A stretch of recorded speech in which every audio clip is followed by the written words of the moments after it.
Waktu Siska temanku menceritakan pengalamannya, aku masih nggak bisa percaya akan semua ceritanya itu. Dia bilang pernah seperti itu di samping suaminya yang tidur lelap. Katanya rasanya luar biasa banget, sampai bikin jadi baper. Ya dulunya, kupikir cerita Siska hanya fiksi dan hayalannya semata. Namun ternyata itu bukan fiksi, dan aku merasakan sendiri. Semua kualami ketika suamiku mengajak pulang kampung ke rumah mertuaku, orang tua dari suamiku, ketika kami liburan. Maklum, kami sudah 5 tahun menikah dan merantau ke kota ini, dan selama itu kami jarang pulang ke rumah mertuaku. Biasanya tiap libur panjang atau lebaran, kami pulangnya ke rumah orang tuaku, bukan ke rumah mertua, orang tua dari suamiku. Dari dulu aku sebenarnya selalu mengingatkan suami, supaya sekali-sekali kami harus pulang ke rumah orang tuanya. Tapi, suamiku selalu menolak dan lebih memilih untuk pulang ke rumah orang tuaku saja, daripada ke kampung halamannya. Alasannya sih masuk akal, rumah orang tuaku lebih dekat, dibanding rumah orang tuanya yang jauh perjalanannya. Namun liburan kali ini, dia malah yang minta agar kami pulang ke rumah orang tuanya, sebab sudah 5 tahun kami nggak ke sana. Lagi pula, suamiku seperti baru menyadari, kalau mungkin saja hal itu yang membuat kami sampai sekarang belum punya anak. Bisa saja, karena silaturahmi suamiku dan bapak ibunya yang terputus, menyebabkan jadi penghalang kami dikaruniai momongan. Singkat cerita, akhir tahun kami pun pulang ke kampung halaman mertuaku, lumayan lama pakai mobil, karena harus nyeberang. Suamiku pinjam mobil kantor untuk mudik. Padahal aku udah bilang pakai bus antar kota saja, biar gak repot dia nyopirnya. Lagian, kampung halamannya kan jauh, harus nyeberang pulau. Takutnya malah jadi khawatir kalau pakai mobil dinas kantornya. Namun kata suamiku, nggak apa-apa, lebih enak bawa mobil, supaya bisa sambil jalan-jalan dan nginap santai di perjalanan. Dan, kisahku pun terjadi di saat aku dan suami pakai mobil. Dalam perjalanan dari kota kami menuju kampung halamannya, aku nggak pernah menyangka kalau apa yang diceritakan Siska, sahabatku dulu, akhirnya aku juga merasakannya sendiri. Ternyata, benar kata Siska, rasanya luar biasa. Sangat sulit dijelaskan hanya lewat kata, karena aku beneran sampai baper.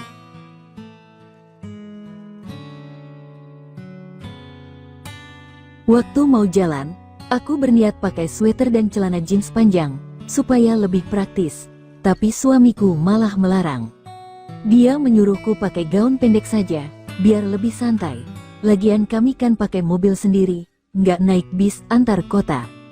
Kalau di bis antar kota, baru kamu pakai sweater dan jeans soalnya kan banyak orang, tapi kita kan bawa mobil sendiri. Jadi sekarang kamu pakai gaun pendek saja biar lebih santai. Kan cuma ada aku juga sama kamu di mobilnya, kata suamiku. Aku akhirnya nurut aja. Lagian emang biasanya aku tuh suka yang simple aja pakaiannya, dan emang suka gaun pendek. Suamiku juga santai kok. Dia hanya pakai kaos oblong biasa sama celana pendek army, karena kita mau pulang kampung. Namun, setelah sampai pelabuhan penyeberangan dan mobil kami naik kapal, aku baru tahu alasan suamiku saat itu. Waktu naik kapal sudah agak siang, dan aku juga rencananya mau tidur saja selama penyeberangan, soalnya lumayan lama. Seperti biasa kalau di kapal, suamiku menyewa kamar milik ABK yang disediakan, biar penumpang bisa lebih nyaman. Dan, pas udah di kamar itu, suamiku baru bilang, kenapa dia menyuruhku pakai gaun pendek, katanya, biar bisa lebih gampang. Ya biasa deh suamiku, sambil senyum-senyum kuda, malah pingin mengisi waktu, ketimbang bosan di kapal penyeberangan. Kapal penyeberangan memang lumayan lama, bisa sampai 2 jam, apalagi waktu itu ombaknya besar dan anginnya kencang. Aku sebenarnya agak pusing pas naik kapal, soalnya emang biasa mabuk laut, makanya maunya langsung tidur saja pas di kamar. Tapi, nggak tahu deh suamiku, dia tetap saja gangguin aku. Padahal udah ku bilang aku pusing dan ngantuk abis minum antimo. Katanya sebentar saja kok, abis itu kamu bisa tidur sendirian, dan aku mau ngopi sama ngerokok di dek atas, bujuk suamiku. Lagian, katanya, Kita kan liburan sambil berikhtiar biar kami bisa cepat dikaruniai momongan sendiri. Siapa tahu bisa jadi. Ya lucu juga deh suamiku mintanya. Masa iya, siang-siang gitu. Apalagi kami masih di atas kapal penyeberangan, masih di laut. Tapi emang namanya suami, kalau udah maunya ya mana bisa dihalangin. Ya udah ku bilang, terserah kamu deh mas. Tapi, cepetan ya, aku pusing dan ngantuk. Pokoknya aku mau tidur, biar pas kebangun kapalnya udah sampai tujuan, kataku. Perjalanan pulang ke rumah orang tua suami memang lama, harus naik mobil, terus nyeberang, dan lanjut mobil lagi setelahnya. Makanya di kapal juga perkiraannya sore jam 3 baru kami sampai, dan bisa melanjutkan perjalanan pakai mobil lagi. Sebenarnya aku males banget pas di kapal, suamiku malah minta seperti itu, nggak sabaran amat sih nunggu sampai rumah. Namun, sebagai istrinya, aku nggak bisa ngelarang. Kan bisa dosa kalau suami lagi ingin tapi nggak dikasih sama istrinya. Padahal sepanjang perjalanan, pikiranku tuh sedang nggak karuan, masih mikirin harus bagaimana pas ketemu sama mertuaku. Soalnya aku sama suami, baru kali ini pulang setelah 5 tahun menikah. Takutnya dikira aku yang nggak mau nengokin mertuaku. Ya akhirnya, aku diam saja sambil menahan ngantuk dan pusing. Kupikir, paling juga seperti biasa. Suamiku cuma sebentar. Dan, benar dugaanku, baru juga sebentar, suamiku sudah selesai. Lalu dia pamit ninggalin aku, biar aku bisa lanjut tidurnya. Aku ngopi sama ngerokok di dek atas ya sayang. Kamu tidur saja, nanti kalau kapalnya sandar aku bangunin, katanya. Ya karena aku emang pusing dan udah ngantuk banget abis minum antimo. Aku langsung tidur, nggak tahu suami kemana. Yang kudengar cuma suara pintu besi kamar ABK kebuka, terus ketutup lagi dari luar, dan langkah suamiku menjauh naik ke tangga.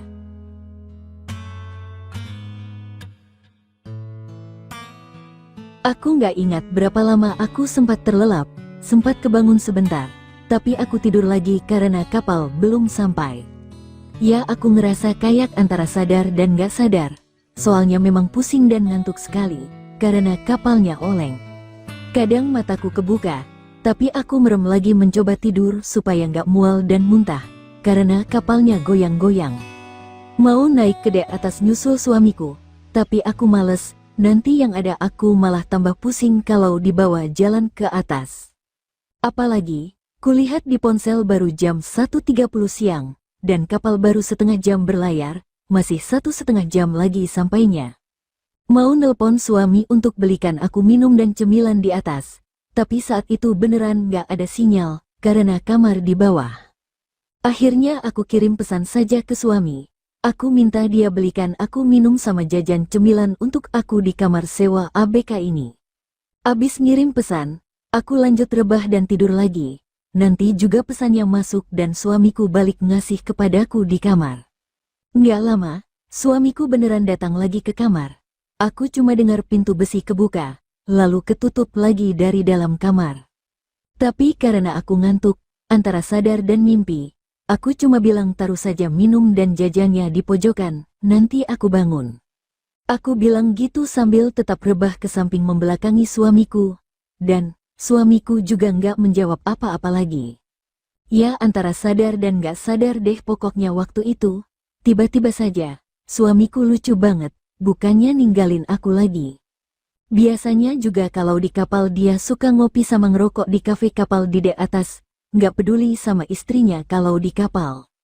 Tapi, kali itu kok dia nggak pergi lagi, abis nganter minum sama cemilan untukku, suamiku malah tanpa aba-aba seperti itu.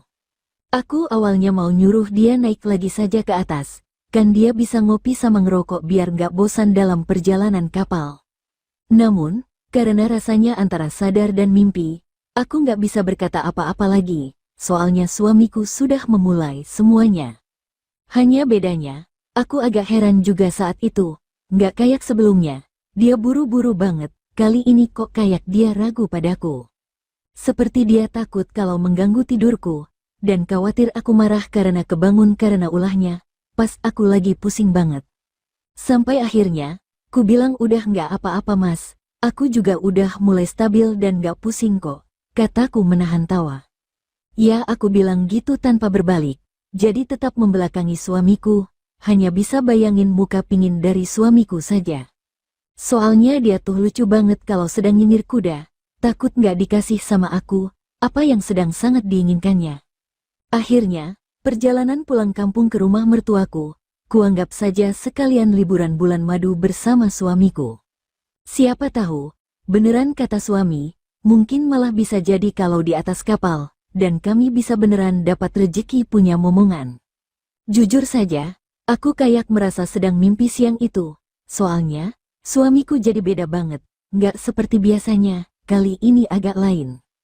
Padahal pas pertama naik kapal, cuma sebentar sekali dia selesai dan ninggalin aku tidur sendirian di kamar sewa milik ABK.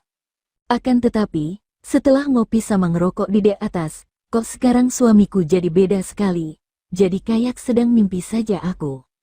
Ya nggak tahu juga, apa emang dia yang beda atau aku yang sedang terbawa mimpi, karena sedang mabuk laut di atas kapal. Yang jelas, kurasakan lebih lama dari biasanya, malah aku bisa sampai 2 kali, kayak kebangun dari mimpi indah banget. Apalagi saat itu ombak besar dan angin kencang membuat kapalnya terus oleh dan goyang-goyang, kayak simfoni yang syahdu. Suara pintu besi yang kebuka tutup di kamar sebelah, juga masih terdengar dipadu suara mesin kapal yang memang lumayan berisik. Makanya aku juga nggak ragu dan malu, kalau suaraku terdengar sama orang lain, lagian rasanya kayak mimpi saja kok. Ya, selama 5 tahun menikah dengan suamiku, kami memang selalu seperti mantan baru yang berbulan madu. Abis gimana lagi, sampai sejauh ini kami belum juga punya anak, jadi lebih banyak waktu berduaan saja, dan nampak harmonis. Walau saat itu aku ngerasa suamiku beda banget, tapi aku nikmatin saja perjalanan kami di atas kapal penyeberangan kali ini. Aku yang awalnya ngantuk dan pusing, jadi baper dan gak pusing lagi karena suamiku, gak tahu deh berapa lama. Yang jelas abis itu, aku ketiduran lagi, cuma dengar langkah kaki keluar kamar, terus nutup pintu besinya dari luar. Kupikir, pasti suamiku udah lega dan pingin ngopi sama ngerokok lagi di dek atas, sambil nunggu kapal kami sampai tujuan.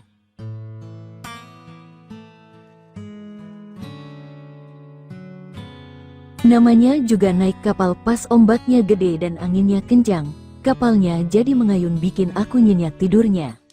Aku baru kebangun pas udah hampir jam 3 sore, waktu kapal yang kami tumpangi udah mau bersandar di dermaga tujuan kami. Itu pun aku kebangun bukan karena suara sirine kapal yang berbunyi pas mau bersandar, melainkan karena dibangunin. Bukan dibangunin sama suami, akan tetapi sama seorang ABK kapal. Makanya pas bangun aku agak kaget campur malu juga. ABK itu masih muda sekitar 24 tahunan. Pemuda tinggi dan ganteng, kayak baru lulus akademi pelayaran dan baru kerja di kapal. Maaf mbak, maaf bu, kapalnya sudah hampir sandar. Saya diminta suami ibu untuk memberitahukan kepada ibu, kata ABK itu. Suaranya lembut dan sopan, tapi tatapan mata dan senyumannya bikin aku grogi, seperti ada yang beda dari cara lihatnya. Suami ibu sudah menunggu di mobilnya. Mari saya bantu membawakan barang-barangnya bu, lanjutnya, menunggu aku. Aku segera bangun dan merapikan gaun pendek yang kusut, dan juga menyisir rambutku yang sedikit berantakan. Oh, iya mas, maaf saya ketiduran nyenyak sekali. Makasih ya udah mau bangunin saya, balasku dengan ramah. Suamiku ternyata udah nunggu di mobil, udah nyalakan mobil juga karena mobil kami berada paling depan dan siap keluar kapal. Jam 3:15, akhirnya aku sama suami sudah turun kapal dan bisa meninggalkan pelabuhan untuk melanjutkan perjalanan. Tadinya aku udah nggak mikirin perjalanan di kapal dan juga ABK yang tadi.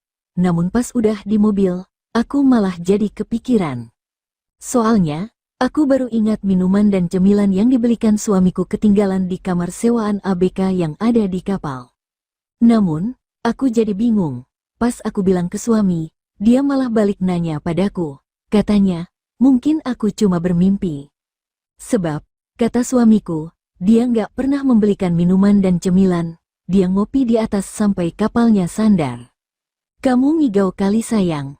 Aku tuh habis kamu kasih langsung ngopi sama ngerokok di atas. nggak pernah balik lagi ke kamar.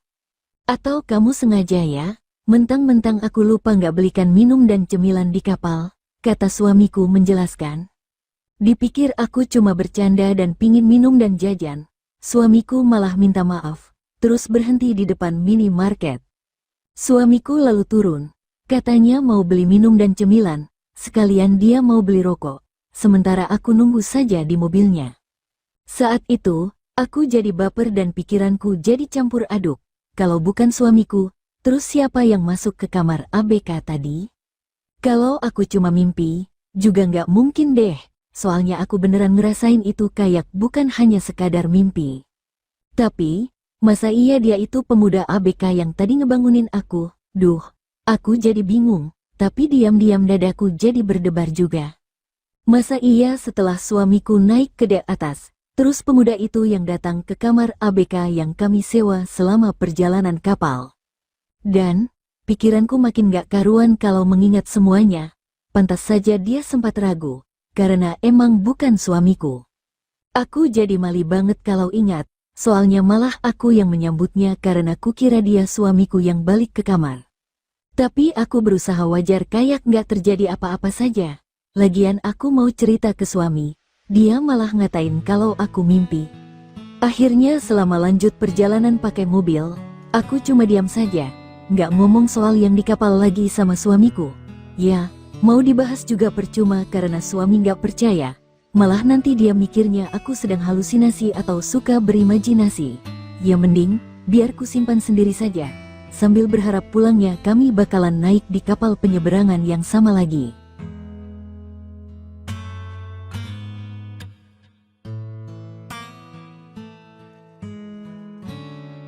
Dari pelabuhan masih butuh 6 jam perjalanan lagi untuk sampai ke rumah mertuaku di kampung halaman suami. Sehingga di mobil, suamiku bilang palingan kita bakal sampai rumah orang tuanya sekitar jam 9 atau bisa juga jam 10 malam. Namun, pas baru 1 jam perjalanan dari pelabuhan, suamiku berubah pikiran. Dia malah ngajak mampir ke rumah temannya. Soalnya mumpung pulang kampung, dan lebih dulu lewat di rumah temannya. Lagian sudah lama sekali nggak ketemu temannya. Aku juga kenal sama temannya itu, sebab dulu pas kami menikah 5 tahun lalu, temannya suamiku juga hadir di acaranya. Kamu ingat kan sayang, si Joni itu loh, yang dulu datang pas resepsi pernikahan kita. Kita harus mampir ke rumahnya sekarang ya. Mumpung lewat dan mumpung masih sore, dulu kan dia juga jauh-jauh datang untuk hadirin resepsi pernikahan kita, kata suami. Ku jawab, iya mas terserah kamu aja. Tapi jangan lama-lama di rumah Bang Joni, biar nggak kemalaman sampai rumah ibumu. Ku bilang sama suami, lebih baik kabarin dulu Bang Joni kalau kita mau mampir. Tapi kata suamiku biarin biar jadi kejutan. Jadi, dari pertigaan besar suamiku langsung belok kanan menuju rumah temannya, tanpa nelepon dan ngabarin ke Bang Joni lagi. Saat itu emang suamiku ngotot banget harus ke rumah temannya. Soalnya, waktu Bang Joni menikah, kami nggak hadir. Sehingga kali ini, mumpung pulang kampung, suamiku mau kami sekadar mampir untuk membalas kehadirannya. Nggak lama kami sudah sampai di rumah Bang Joni. Kulihat sudah jam 5 lebih dikit, dan sore udah mulai sejuk di rumahnya. Pas kami datang, temannya suamiku itu sedang berkumpul sama teman-teman lainnya di bagian depan teras rumahnya. Dia kaget tapi senang sekali lihat suamiku datang sore itu. Ya sampai saling pelukan, karena katanya kangen lama nggak jumpa. Kebetulan kau datang kawanku, ayo langsung saja kita rayakan, kata Bang Joni yang mengajak suamiku duduk di sana. Aku waktu itu mau bilang ke suami supaya nggak usah ikutan minum. Tapi, karena waktu itu aku lagi kebelet pipis, jadi lupa. Kutanya, maaf bang, saya mau numpang ke toilet boleh? Dan dia jawab, iya mbak lurus saja terus belok kanan di belakang ya. Ya udah, aku langsung permisi numpang pipis, sementara suamiku ikut gabung sama temannya dan teman lainnya, ada 4 orang. Rumahnya Bang Joni lumayan rapi, dan halamannya juga luas, ada banyak pohon rambutan dan pohon mangganya. Abis dari belakang, aku kembali ke teras mau ikut duduk sama suamiku. Tapi, karena di sana lelaki semua, aku jadi nggak enak. Baru juga mau kutanya, istrinya Bang Joni di mana, biar bisa ngobrol sama aku. Tapi dia lebih dulu ngejelasin kalau istrinya pergi. Katanya, istrinya Bang Joni baru pagi tadi berangkat ke luar negeri, karena ingin merantau jadi TKI ke negara Taiwan. Makanya, dari sore Bang Joni sama teman-temannya bisa bebas merayakan kepergian istrinya Bang Joni yang berangkat jadi TKI. Mbak duduk saja di dalam, atau kalau mau istirahat juga boleh di kamar, karena istri saya sudah berangkat tadi pagi. Biar saya sama teman-teman menyambut dan merayakan kedatangan teman lama saya ini ya Mbak, kata Bang Joni.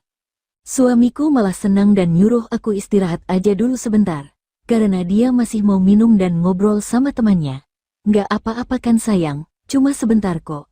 Lagian kita kan pakai mobil sendiri, bisa jam berapa aja jalan ke rumah ibu, katanya.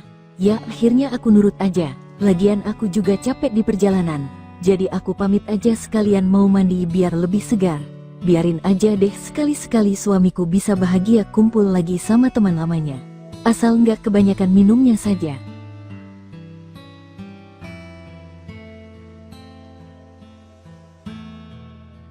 Aku akhirnya numpang mandi di rumah Bang Joni, tapi aku nggak ganti pakaian, tetap pakai gaun pendek yang kupakai dari rumah. Soalnya, saat itu tas pakaian ada di mobil suamiku. Lagian, kupikir paling cuma sebentar kami mampirnya di rumah ini. Pas aku selesai mandi, juga udah jam 6 lewat, langit sudah berubah jingga dan mulai masuk petang, aku duduk nunggu di dalam. Sementara suamiku masih ngobrol sama Bang Joni dan temannya di teras depan. Kayak lagi seru sekali mereka ngobrolnya. Bang Joni sempat masuk, terus nawarin aku apa mau dibuatkan teh atau kopi. Soalnya istrinya nggak ada, jadi dia yang buatin. Ya aku sempat kaget aja, karena waktu itu aku lagi rebahan di sofa, waktu Bang Joni masuk dan nawarin aku mau minum apa. Ku bilang, nggak usah repot Bang. Lagian saya sama suami udah mau lanjut jalan ke rumah mertua, kataku sambil duduk. Namun Bang Joni hanya tersenyum. Katanya, santai saja, kalian lanjut jalannya malaman saja, mumpung kita ketemu. Kan sudah lama sekali saya nggak ketemu Mbak dan suami Mbak, sahabat saya, lagian rumah mertua kan dekat dari sini. Pokoknya, nanti saja perginya, setelah makan malam ya, sekarang saya buatin kopi deh biar nggak ngantuk. Kata Bang Joni. Aku beneran gak enak saat itu. Bang Joni ternyata baik banget sama aku. Akhirnya aku iyakan saja, dan membiarkan dia bikin kopi. Lagi pula, ku dengar suamiku semakin larut dalam obrolan sama teman-temannya di teras depan. Gak peduli sama aku istrinya. Ya saat itu, aku sempat nguping. Mereka nyebut-nyebut nama Mira, istrinya Bang Joni. Dan sesekali mereka nyebut namaku juga. Ku dengar juga suamiku tertawa ngakak ketika nama Mira disebutkan, dan temannya ada yang bilang, apa kamu masih ingat? Dari situ, aku baru tahu kalau ternyata Mira itu pernah menjadi kekasih suamiku dulu, tapi dia malah berjodohnya sama Bang Joni.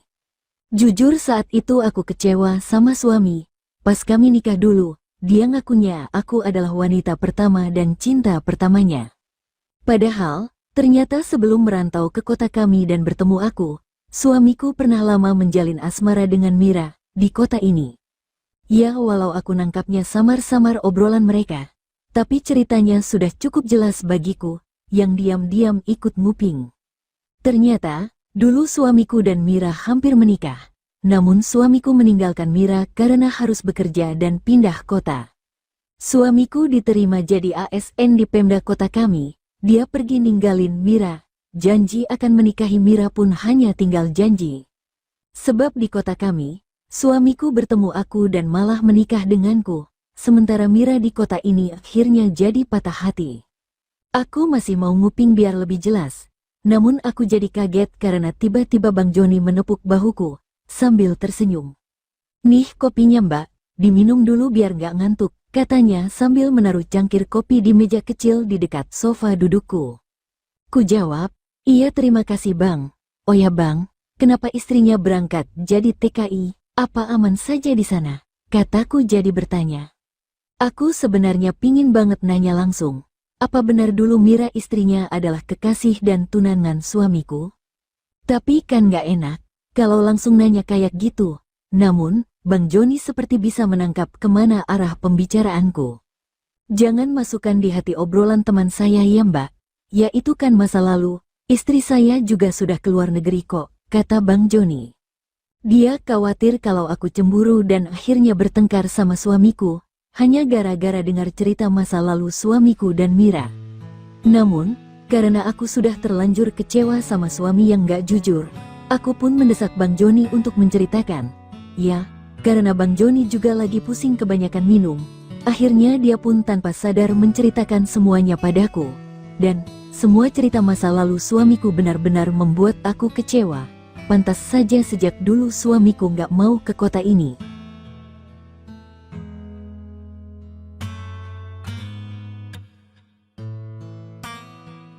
Suamiku sama dua temannya semakin larut dalam obrolan mereka di depan. Sementara Bang Joni pun mulai bercerita sama diriku. Dulu, saat aku sama suami menikah, Bang Joni jauh-jauh hadir. Dia memberikan kado yang ternyata titipan Mira untuk suamiku. Lalu 3 bulan setelah kami menikah, Bang Joni pun menikahi Mira, mantan tunangan suamiku, sebab saat itu Mira sedang hamil. Tak ada yang tahu kalau anak yang ada dalam kandungan Mira adalah benih suamiku, tunangan yang meninggalkannya. Dan, Bang Joni rela berkorban menikahi Mira, demi menutup aib yang ditanggung Mira dan keluarga besar Mira saat itu. Aku jadi makin kecewa sama suamiku, ketika mendengar semua cerita masa lalunya dari Bang Joni yang menceritakan. Maafkan suami saya ya Bang, terus di mana anaknya Mira sekarang Bang? Tanyaku yang mulai penasaran dengan cerita Bang Joni. Bang Joni tersenyum getir, katanya, usia kandungan Mira hanya 6 bulan, lalu nasib berkata lain karena dia keguguran. Mungkin karena istri saya masih memikirkan suami Mbak, makanya dia keguguran dan anak itu tak pernah jadi rejeki kami Mbak.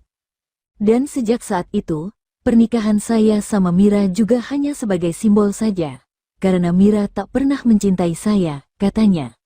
Ya saat itu, Bang Joni mau nerusin ceritanya, tapi temannya di depan memanggil, jadi, dia ninggalin aku dan beranjak ke teras depan. Jujur, aku jadi merasa makin gak enak saat itu. Apalagi kata Bang Joni, selama ini rumah tangganya sama Mira selalu hambar. Hingga akhirnya Mira ninggalin Bang Joni ke luar negeri, dengan alasan ingin mencari pengalaman dan bekerja jadi TKI di Taiwan.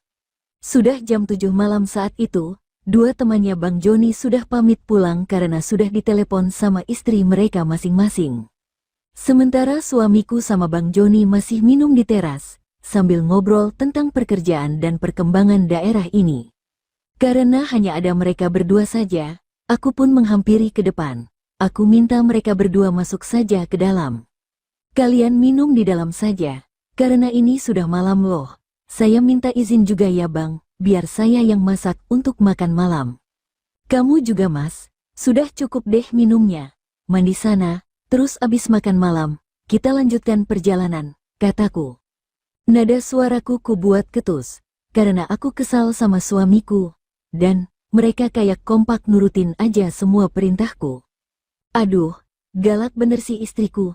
Iya deh, kamu masak ya, biar aku sama Joni lanjut minum di dalam, kata suamiku sambil berdiri. Tapi, kayaknya dia kebanyakan minum, makanya hampir jatuh. Untung ada Bang Joni yang merangkul dan menuntunnya. Ya udah, kalian ngobrol dulu di sini, biar aku masak di dapur untuk makan malam. Permisi loh Bang, biar aku yang melayani. Anggap saja aku sebagai pengganti istri abang yang sudah pergi ke luar negeri, kataku, lalu melangkah ke dapurnya. Oh, iya deh Mbak. Makasih loh, anggap saja rumah sendiri, balas Bang Joni, dan suamiku hanya terkekeh pelan, karena udah puyeng. Di dapur, aku masak ikan bawal tebal sama tumis kangkung. Bahannya aku ambil saja di kulkas, pokoknya kayak rumah sendiri. Bang Joni sama suamiku lahap banget makannya, soalnya emang cepat lapar kalau udah minum sambil ngobrol kayak gitu. Singkat cerita, malam itu akhirnya sampai jam 9 malam, kami masih di rumah temannya suamiku, belum lanjut jalan lagi. Ibu mertuaku pun menelepon suamiku, dia menanyakan kami sudah sampai di mana, harusnya sudah sampai tapi kok belum. Suamiku pun menjawab, kalau malam ini kami menginap di rumah temannya itu, karena suamiku nggak bisa nyetir mobil. Sebab, jarak yang harus kami tempuh masih 2 jam lagi. Sementara suamiku sudah nggak kuat, karena kebanyakan minumnya. Lagi pula, Bang Joni juga menahan kami. Dia khawatir kalau nanti kenapa-napa di jalan. Soalnya dia juga yang ngajak suami minum. Dan, malam itulah kisahku aku alami. Sama seperti ceritanya Siska, sahabat SMA-ku dulu. Tapi, kini aku yang merasakan sendiri. Ya, dulu juga aku nggak pernah percaya sama ceritanya Siska. Katanya pernah seperti itu di samping suaminya yang tidur. Katanya rasanya luar biasa dan sangat sulit dilukiskan dengan kata-kata. Namun, aku emang nggak pernah percaya sama dia. Hingga, malam itu aku jadi malu karena pernah menganggap Siska hanya berbohong dan suka berhalusinasi, atau berfantasi saja.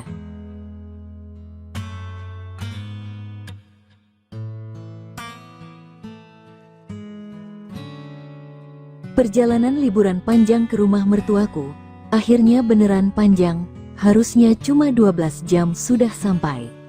Tapi, karena mampir di rumah temannya suamiku, kami akhirnya baru sampai ke rumah mertuaku besok paginya. Ya, malam itu pun, rasanya jadi sangat lama sekali di rumah Bang Joni.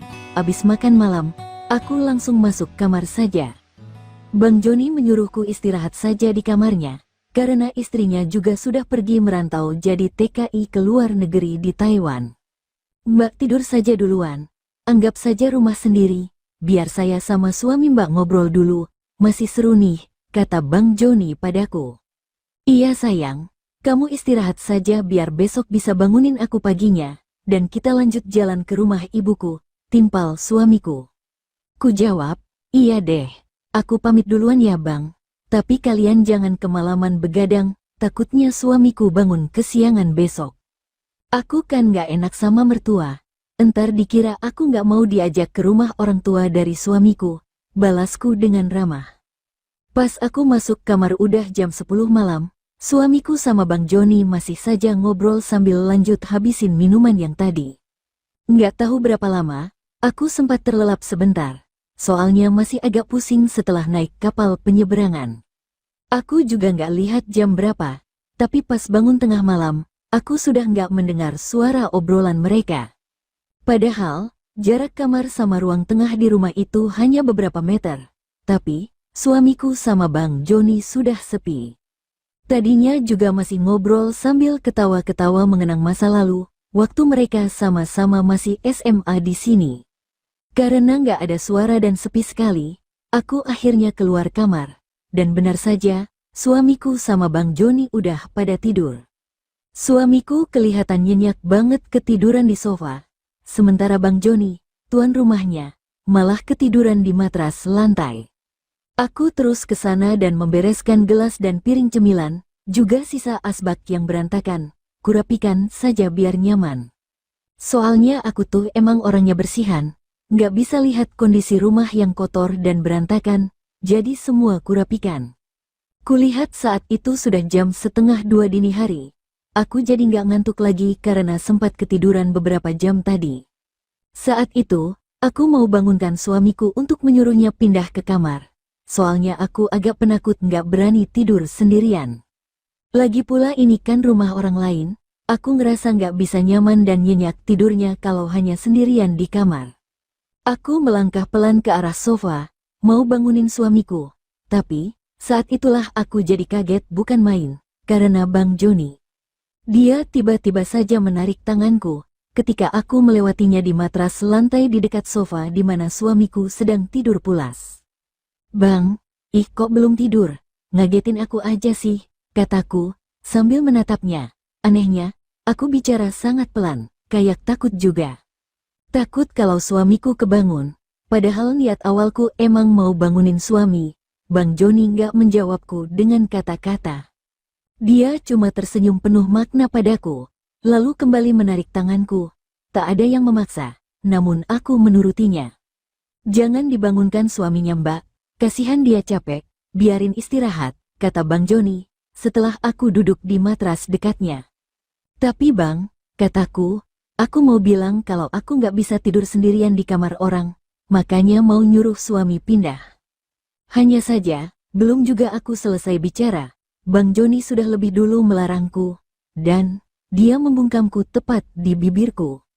Bukan dengan tangan, bukan dengan paksaan, tapi dengan sebuah kecupan, tanda kasihnya, pelan, lembut, dan hangat. Aku sempat membeku, tak terbayang olehku apa yang kualami itu. Namun, hanya sebentar, kemudian mulai membalasnya. Malam itu, aku jadi ingat akan semua cerita Siska sahabatku yang dulu. Dan, aku beneran malu, karena nggak pernah percaya.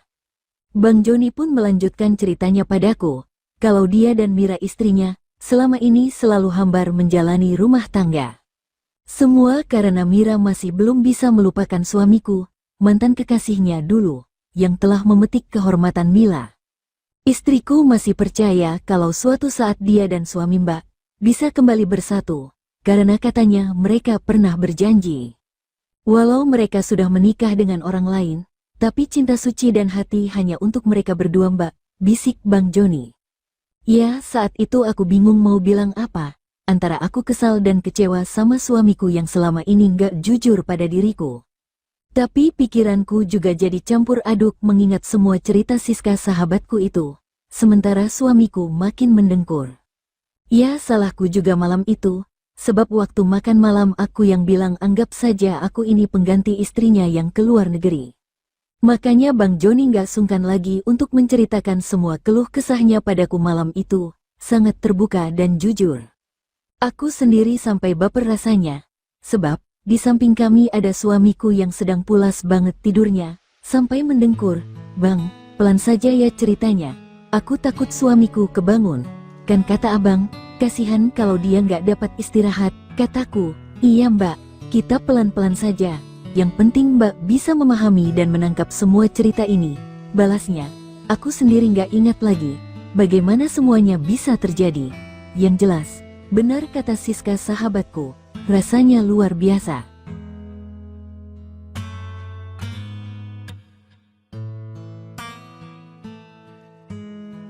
Entah berapa kali aku bisa baper malam itu, karena akhirnya semua cerita Siska aku alami juga, dan merasakannya sendiri. Yang jelas, paginya aku dan suami terus pamitan ke Bang Joni, karena kami harus melanjutkan perjalanan ke rumah mertuaku. Bang Joni berterima kasih karena aku dan suami sudah bersedia mampir dan nginap semalam di rumahnya yang sederhana. Suamiku juga berterima kasih atas sambutan hangatnya selama kami bermalam di rumah Bang Joni, sahabatnya sejak SMA dulu. Kami akhirnya sampai di rumah orang tua suamiku. Setelah 2 jam perjalanan, ibunya suamiku sangat senang menyambut kami. Aku sama suami akhirnya menghabiskan liburan hampir seminggu di kampung halamannya. Baru kali itu suamiku mudik. Dan, benar kata ibunya suamiku, gara-gara suamiku 5 tahun nggak pernah pulang, makanya kami susah punya momongan. Makanya di kampungnya itu, orang tua suamiku mengadakan acara syukuran dan ruwatan, biar kami cepat punya momongan. Semua itu pun akhirnya terbukti. Sebulan setelah pulang kampung ke rumah orang tua suamiku, aku pun mengandung dan hamil. Kini setelah 2 tahun berlalu, aku dan suami hidup bahagia dan makin harmonis dengan 1 anak cowok berusia 2 tahun. Ya begitulah kisahku kawan, semoga bisa dipetik hikmahnya dan bisa menghibur kalian dimanapun kalian berada. Terima kasih sudah menyimak sampai selesai, dan sampai jumpa kembali dalam kisah dan cerita menarik lainnya.